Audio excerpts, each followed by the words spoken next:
weli waxaynu ku jirnaa buuhoodle wasla qalaadii buuhoodle ka dhisnayd ee ingiriisku ka dhistay. ninkanu dabcan wuxuu hortaagan yahay qalcadda. halkana waxa weeye ma garanay mid Soomaali ciidan Hindi inuu yahay oo markaa isagana ka shaqeynaya shaqaalihii qalcadda ma filaya. xaggan waxaad ku arkaysaan waa madaafiicdii ma garanaysa ilaalinayay.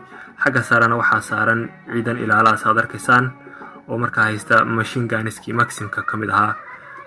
dabcan ninkan saddexdooda waa saraakiil. labadan waa kabtano, kan iyo kanba waa kabtano. kanna waxa weeye lieutenant, waxa weeye dabcan ka yar hooseeya aan filaya haddana khaldalayn. halkan waxa weeye nin Soomaali oo dabcan dadkii Ingiriiska u shaqeynaya horgalinta. halkan waxa weeye rasaas miyaa mise waa taangiyadii biyaha ay awrtu u qaadi jireen. taama kale huwa dabcan meeshan waa qalcaddii markaa Ingiriisku ay ka dhisteen buuhoodle xilliga. nimankan waxay ka yimaadeen gobolka Mudug kadib markii ay daraawiishta hoogi halaag kusoo dhigeen dagaalkii Beerdhiga oo dadkii naftooda la soo cararay halhaleelna xaggan ku yimi.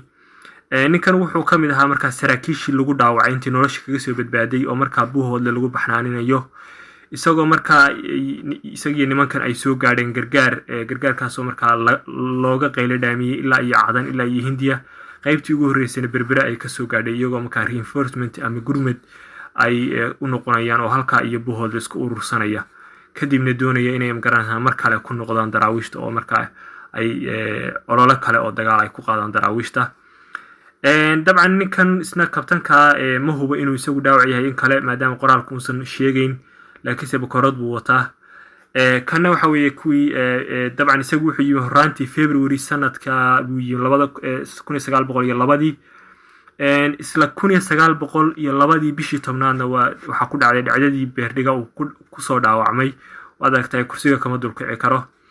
ninkan wuxuu ahaa dabcan dadka soo cararay isaga laftirkiisu, laakiinse wax dhaawaca lama sheegin. kulligood waxay ka mid ahaayeen saraakiishii guutada King African Rifles ee guuta 6aad oo markaa joogay amba ka hawlgelayay Somaliland amba gobolada waqooyi ee Soomaaliya. tanina waxay ku tusinaysaa markaa jabkii iyo hoogii halaagii markaa Ingiriiska helay markaa ay u kala carareen qaybna hubyo u carartay qaybna xaggan iyo buuhoodle ay u soo carartay.